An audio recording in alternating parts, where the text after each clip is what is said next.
the Chiefs. This is the Locked On Chiefs podcast.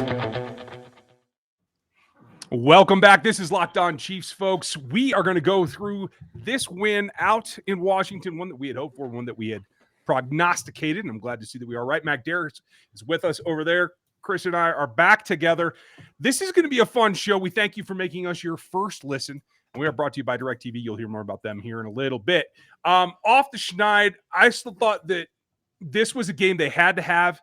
They worked it out. They exercised some demons, and first and foremost, they made some changes to the lineup, Matt. I thought maybe some of that was coming during the week. Did any of the lineup changes surprise you?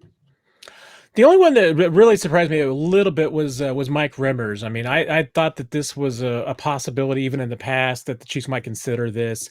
The injury to Lucas Niang, remember he did bang up his hamstring last week against Buffalo. May have been the impetus. I mean, we'll see if this sticks. I thought that Remmers played pretty well, though, so I wouldn't be surprised if they did stick with this going forward. But the other changes, as far as, seeing more of Juan Thornhill was a long time coming. I mean, I think she's reached a bridge where they just couldn't afford not to do that anymore. And you're seeing some other playing time being adjusted. I mean, more Willie Gay with him being healthy and being back, I think makes a difference. Turk Wharton, I think, is continuing to get a little bit more play. The Chiefs are changing that defensive line rotation a little bit. So a lot of moves around. And I think by and large, a lot of those buttons that got pressed today worked out pretty well for the Chiefs. Yeah, I have to think so too. Chris, anything that stood out to you in terms of changes that helped today? I think Willie Gay playing more helped. I think what the Chiefs need to do looking forward is, especially if Hitchens is out for a long period of time, you need to give the green dot to Bolton and let him play the position that they actually drafted him for. So I think that would really help this defense. Keep Neiman as one of the guys that's not playing your middle linebacker spot. Many times he was out of position and it really cost him. Yeah, it certainly did. I can't help but, yes, there was the big play to Ricky Seals-Jones, which we're going to have to talk about later in the week, about the fact that somebody who couldn't get on the field there is having a season that is actually showing some prospects. That talks to the complexity of the offense, which I think is part of what's bogged them down to this point. But even that, I thought that the defense kept the explosive plays to a general minimum. There were still some big problems. Obviously, if you guys missed my breakdown on RGR football, I did it live at halftime. Just how complex and how frustrating that is. But outside of that, Matt, I felt like they still had too much complexity in the first half. It looked like they simplified things. Coming out in the second half, I felt that defense got going there. Am I missing something? No, I don't think you are. I mean, that second quarter was just absolutely a dumpster fire from beginning to end for the Chiefs in every aspect of the game. I mean, there was nothing in that second quarter to write home about. The offense played badly. The defense played badly. It was an utter disaster. And yet the rest of the game, I thought this entire unit played really well, especially the defense, not letting the Washington get into the red zone. That's one way to improve your red zone defense. You don't even let them get there. I thought that was a big time improvement. Limiting the big plays, yeah. The Ricky Seals-Jones, we'll need to talk about that later. That was a big one. But other than that, I mean, I thought that you saw more speed from this defense. I thought you saw better reactions from this defense. Things did seem a little bit simpler. They were doing some things I even thought up front to get pressure on the quarterback a little bit differently. I think there's still defensively some concerns to come out of this game because Washington is not a good offensive football team, and they were missing two starters on the offensive line. The receivers, even those guys, are all banged up a little bit. There's concerns about this, but you can't fault the 3 of those 4 quarters. This team overall played really, really good football, I thought. Problem with that is, and I agree with you, they played really good for 3 out of 4 quarters, but you have stupid mistakes that Mahomes made in the second quarter. You know, Tyreek Hill having another ball bounce off his hands and get intercepted when the Chiefs are driving in to score a touchdown. And I'm still curious, although obviously it didn't matter in the grand scheme of things, other than maybe just not running up the score. Why do you not kick a field goal at the very end of the game, other than maybe just not wanting to run up the score? Because you're not going to run the clock anymore. Yeah, there are some questions there, and I think they all lead to some similar questions that we've had, right, about making decisions, about how you go about getting to what your goal is. What I want to know is what was said at halftime, because I felt that it was a pretty stark turnaround in the third quarter. Did Andy get in everybody's case? Was it the position coaches? Like, what turned it? Because it's been sorely lacking to this point. Just halftime adjustments in general, but certainly the edge that they came back out with, Matt.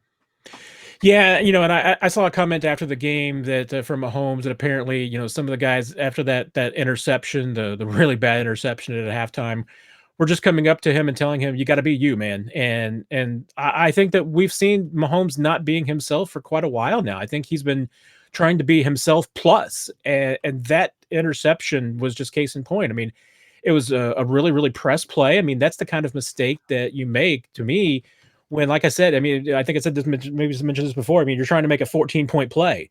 Those don't exist in the NFL. You can't do that. So sometimes you just eat it. I mean, on that particular play, Mahomes just fall down on the football. Don't do anything else. Just make sure you've got the football. You don't need to try and make something else happen. I thought Mahomes was a lot more himself in the second half, and I am sure that there were some other guys lighting into this group. With the Tyrann Mathieu that we saw on the sidelines at the end of the first half, I'm sure that he shared some thoughts with some teammates during that halftime. I don't have any doubt. I mean, I'm sure there were some words said because that second quarter was just that bad. And even though I said that I thought they played really well for 3 of those 4 quarters, you can only get away with how badly this team played in the second quarter against a team like Washington. They couldn't have gotten away with that against the Chargers or the Bills. Probably couldn't have gotten away with playing the Porter that bad against the Browns. Washington, you can't. But they've got to start playing 4 full quarters. But I thought that second half something changed because there was a lot more focus, I thought, on both sides of the football. I'm going to have to take a deep look at the L22 to see what that entailed schematically. And when I do that, folks, I usually use it on a tablet because that's where I can get access to it the best. And sometimes I have to watch recorded shows on my DVR, and sometimes I have to stream things. Everything's kind of all over the place. And there's one way to fix that, and that's with our friends over at DirecTV Stream. They consolidate all your entertainment, sports watching, and every stream that you want into one spot that you can get it. And it saves you from digging through the couch. It saves you from hunting for X remote that you need for whatever, Apple TV or otherwise. That's one that always goes missing at my house. And they put it all together in one spot. It is called DirecTV Stream, and it brings it all right to your living room where you want it. It means no more juggling remotes and no more added devices. There's no annual contract. You can get rid of all the clutter and the confusion over at DirecTV Stream. And you can check them out at directv.com. A compatible device is required, and content does vary by package. Varying by package was something I was glad to see today. I thought that they used the double tights more. Clearly, the guy that I thought gave some lift to this team very early was a spectacular play by Jody Fortson.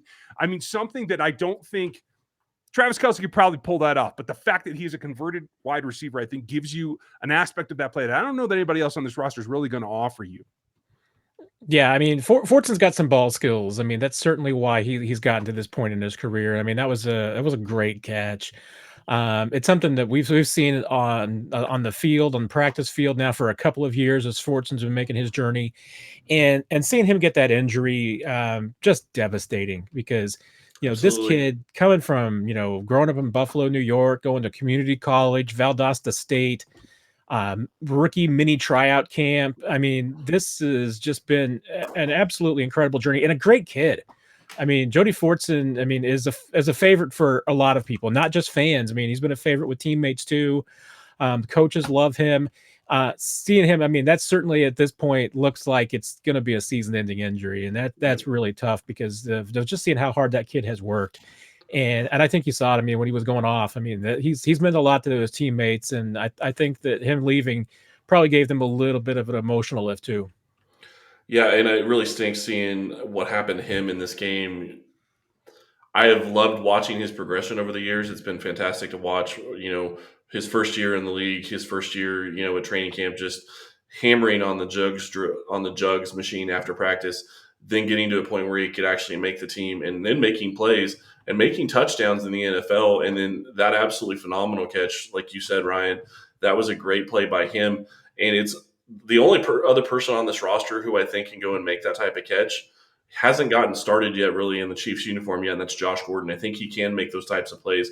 I think he's going to have to for this offense moving forward. Crushing injury to Jody Fortson, and I hate speculating, but I saw several people thinking it's an Achilles injury, and if it is an Achilles injury, that will be season ending, and hopefully he's able to come back next year because I think he adds another dimension to this Chiefs offense. Yeah, Matt, I don't think we've heard the last of Jody Fortson. I think he'll be back.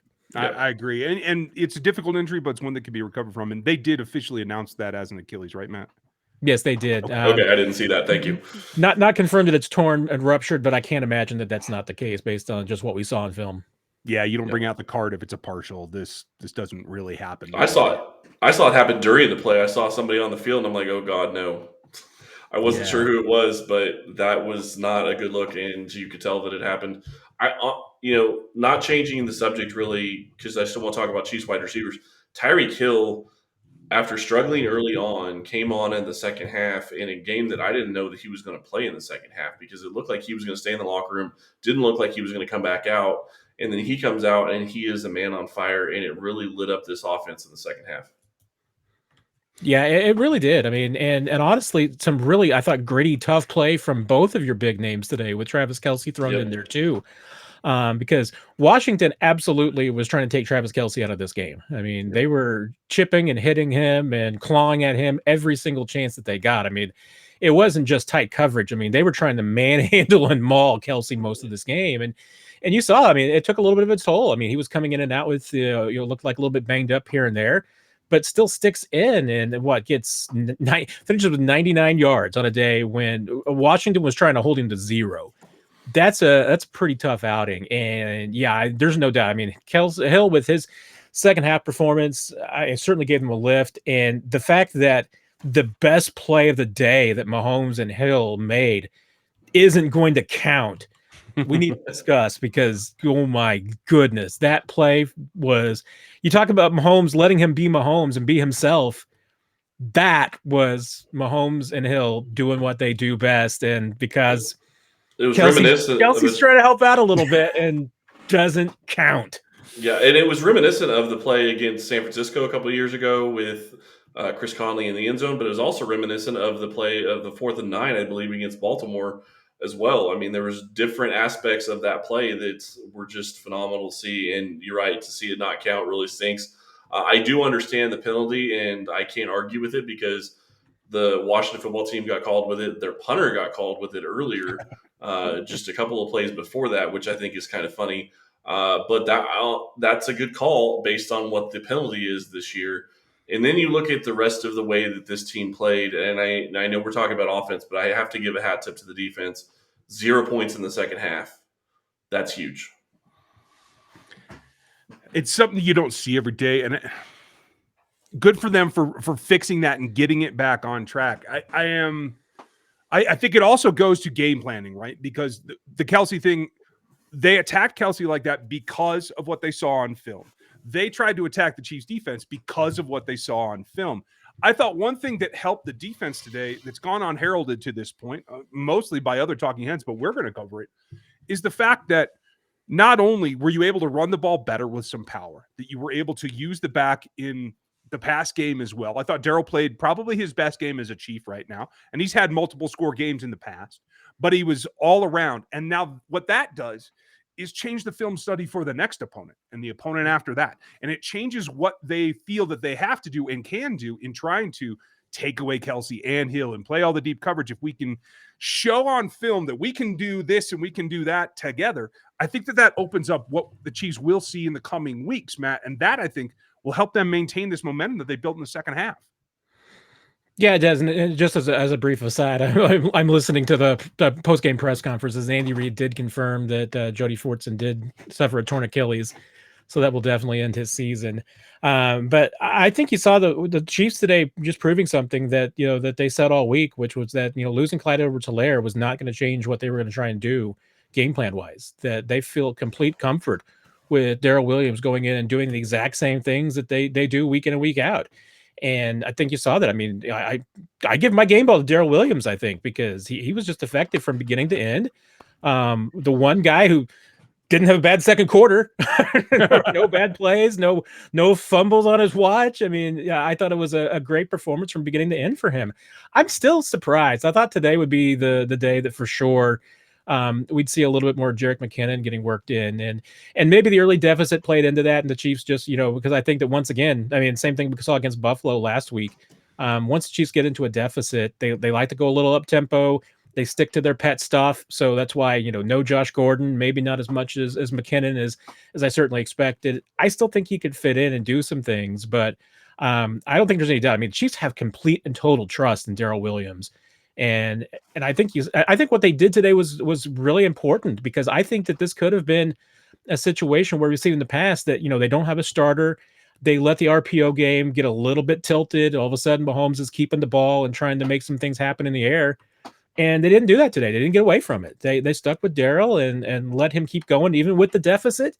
They kept giving him the football. And I think that was a really important step. I mean, maybe it's important just overall for Andy Reid and the game planning, that they were willing to stick to what they do best and not get away from it. Looks like the offense had 75 called plays, 50 were passes. Mahomes ends up running for 3 rushes, so those were still passing plays because those were not designed runs. Darrel Williams rushes the ball 21 times. They definitely gave him the ball a lot more than I expected them to do. I did expect them to get Jerick McKinnon in, but it did show that Darrel Williams was hungry and Darrel Williams really got after it. And when you are hungry, you need to go check out Built Bar, which is the best tasting protein bar ever. Thank you, Ryan. I knew you had some just sitting there for me. They have 9 delicious flavors: coconut, almond, cherry, raspberry, mint brownie, peanut butter brownie, double chocolate, salted caramel. Cookie dough chunk is coming out. Cherry lime is new, something they came out with. Apple almond crisp. Very good, delicious Built Bar flavors. There are 17 grams of protein, 17 to 18 grams of protein in most of them, 130 to 180 calories, 4 to 5 grams of sugar, and only 4 to 5 grams of net carbs in Built Bar protein bars. Go to built.com and use promo code LOCK15. You'll get 15% off your first order. Use promo code LOCK15 for 15% off at built.com. Made in the USA. And if you like that, you'll also like the fact that you're able to lay some action down on teams made in the USA over at BetOnline.ag, the #1 spot for all your pro and college betting action. The site's updated, so it makes things a lot easier. You can check it out with new odds, props, and contests. And they are the #1 source for all things football, whether it's at the professional level or otherwise. So you might want to check that out. You can forget all the other sports because they don't really matter. So it's just fine. Head over to that website and you can get signed up today. You'll get a 50% bonus on your deposit, which means they give what you put in, they put in for you. You just got to use that promo code called Locked On when you get that chance to get that bonus. You can check it all out at betonline.ag, the fastest and easiest way to bet all of your favorite sports over at betonline.ag, where the game starts. The game starts and ends, I think, with being able to take away a little bit from your opponent on the defensive side. And we talked about some of the changes. I thought performance changed as well, Matt. You hinted at a little bit of a rotational change on the defensive front. I felt like most of the day, they were able to collapse the pocket. Now, Mike Danna is not a speed rusher. Frank Clark, certainly we know, is not a speed rusher. I thought both of them had solid games, and the tackles were able to compress that pocket for Heineke. And I thought that played a significant portion of being something that kept them from getting the ball to McLaurin and getting on a roll. Do you think that this is something they can build on, or was this a one-off against this beat-up offensive line? Yeah, I still need to see a little bit more, because the one question I had coming into this game was just how much can Washington learn from a few other teams that have beaten the Chiefs this year, and especially a team like the Philadelphia game plan, which was to get the Jalen Hurts, try and get rid of the football as quickly as possible, and not let the Chiefs get any pressure on him, and try and just beat that coverage as quickly as they can. Because I think that, once again, I mean, you let the Chiefs get after you, eventually they can get there with the pressure. And that was what, I mean, that's been Taylor Heineke's kind of downfall, is just that he's not a guy that gets rid of the football quickly. And we saw that today. I mean, I think he held on to it a little bit too long at times. Washington didn't seem to come in with a game plan that was designed to help him get rid of the football quickly. And, I think a more accurate passer, someone with a little bit more poise in the pocket, I think would have been more effective against the Chiefs today. So I don't think this was a defensive performance that would have shined against Josh Allen or Baker Mayfield or some of the other quarterbacks that the Chiefs have faced. I think they still need to be able to get more consistent pressure.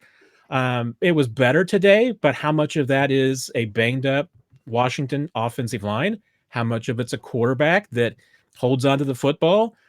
I don't know, because and also on top of that, Heineke didn't get a lot of help. I mean, he had some throws that were dropped and didn't help himself. I mean, there was a few that were off target, and granted, I mean, the Chiefs did occasionally bring some pressure and get that, force some bad throws. but I didn't necessarily see a performance that I thought was up to what we've expected from this defense in the past and has worked for this team in the past. And we probably won't until Chris Jones is healthy again. That's a big piece that they're still missing. But overall, I mean, if you want to be, a little bit less negative Nelly than I am, it was better. I mean, it was certainly better, and it got the job done, especially in the second half on Sunday. I want to say really quick, looking at this game, Kansas City comes out, they get a victory. Yes, they're playing Taylor Heineke. Yes, that's a big issue. But let's look at their teams. Five of the teams that they played so far, four of them with big QBs in Baker Mayfield and Lamar Jackson and Justin Herbert and Josh Allen. They have played some of the best offenses in the NFL already. And I think that's really hurt where they are defensively. I don't think they've gotten the continuity that they would like to have. Chris Jones not playing has obviously hurt this defense. I think Shavarius Ward not playing has also hurt the defense, although I don't think many people will give him credit for that. But the one thing I do want to point out is Kansas City finally got a couple of turnovers today. Mike Dana had a huge turnover. L'Jarius Sneed picked it up. It was a fumble on the ground. And then what can you say about Deshaun Wharton and his interception? That was a fantastic play. I love seeing linemen get interceptions, and the ability for him to pin it on the guy's back and still bring it in and get the INT. He will not forget that play, I guarantee you, for the rest of his career. Yeah, the only thing that's as good as a fat guy touchdown is a fat guy interception. So yeah. I love those, and I mean, at least now from a karma standpoint, you can kind of cross out that Greg Russo interception from last week. It kind of got canceled out a little bit, but yeah, I mean, once again, if the Chiefs are gonna turn the football over, their defense has got to create some turnovers too, and they did finally, and that's the big reason. Once again, why they win. I mean, you force a couple of turnovers, it makes life a whole lot easier for everybody. Chiefs got to stop turning it over. I mean, there's no doubt about that. Once again, I mean, the effectiveness of this offense when it does not turn the football over is ridiculous. And on today, two drives, 95 and 96 yards. I mean, that's just silly. That's stupid silly. I mean, an offense that can do that shouldn't be turning the ball over 3 or 4 times a game. And finally, hitting deep plays. I just want to point that out really quick because I think that's a huge thing too. Well, when you set yourself up, like, certainly comes away. And I do want to say, of those plays that you were talking about, I thought Sneed had a very good day all the way around. We didn't see anything. He's had a couple plays get away from him the last couple of weeks. I thought he was real solid all day. He was there when they needed him. Obviously, the fumble was a good thing. He had a nice pressure as well. I thought he generally was a guy that felt more comfortable doing what he does, knowing that he has coverage over the top of him. I think that came directly from having Juan Thornhill on the field and Dan off the field, unless it was a nickel situation where he can do what he does best. And I also feel, by the way, that Turk Wharton, he made that play from end. And for those people that are clamoring for Chris Jones to go back to the inside, I think that's one of the viable options. Nothing against Alex Okafor. I think he held it down just fine. I don't think he's the pass rushing option that he was 2 seasons ago when he came to this team. Matt, I think they have to continue to play with that defensive front rotation, though, right? Yeah, I think that some of the changes and the tweaks that they've made, the defensive rotation the last couple of weeks, I would just step on the pedal and keep doing it. Yeah, I mean, Okafor is a reliable guy, but I think at this point in his career, he's a 30% snaps kind of guy. I mean, he's a rotational piece, not more than that. I mean, I don't think you want to put him in that position to be more than that. And I think there's a few players on defense that have been kind of in that position. I mean, Dan Sorensen, let's face it, is a rotational piece. And I think when you put him in that role, which you did on Sunday, didn't hear Dan Sorensen's name a lot, except, when he was making some plays and everything. So I think that's what you got to do. And, and Frank Clark too. I mean, I don't think that, from what I've seen the last couple of weeks, I know he was not on the injury report this week. That still doesn't look like a guy who's 100% back from those hamstrings. Mm-hmm. So to me, I mean, that's another guy that I would be giving him a little bit more rest than maybe they have. Wharton is the kind of guy that is like Jones to me. I mean, I think it's, you put him into places where he can make get the best matchups and make some plays. And if they show a willingness to do that with Chris Jones when he comes back, to play him a bit more inside and put him on the matchup that he can win that week, I mean, I think that could make a big difference in this defense, and they can get a little bit more pressure, maybe be more effective, and if nothing else, be more unpredictable. Because I think that's been one of the things that has been really problematic for the Chiefs defense, is that offenses have continued to try and surprise them again, and the Chiefs have done nothing to surprise opposing offenses. Yep. Well, and kudos to Jaron Reed. It looked like he got the let out as well. Matt, I think you said who you'd give your game ball. Any change for you? Nah, I mean, some other guys certainly made some claims, and I can't give it to Mahomes for that second quarter, but because Darrel from beginning to end, I mean, it wasn't the flashiest game, but 2 touchdowns, reliable, didn't see many mistakes. I'll give it to Jody Williams. Okay, Chris, what do you got? I'm gonna give mine to Spagnuolo, and it's not because necessarily the defense played great, but he made adjustments finally. He admitted that it was wrong playing Thornhill or not playing Thornhill, and he played Thornhill, and I think that really helped the defense on the back end. I do think that this unit is going to continue to get better as the season goes on because, again, I look back at who they've already played. It's going to be very hard for a lot of teams to play those types of offenses and keep them to low-scoring games on a week-by-week basis. I'm not saying they played great, but I think they played a little bit better this week. I already said that I thought Juan Thornhill gave them the impetus to play better as a unit, knowing that he's over the top of them.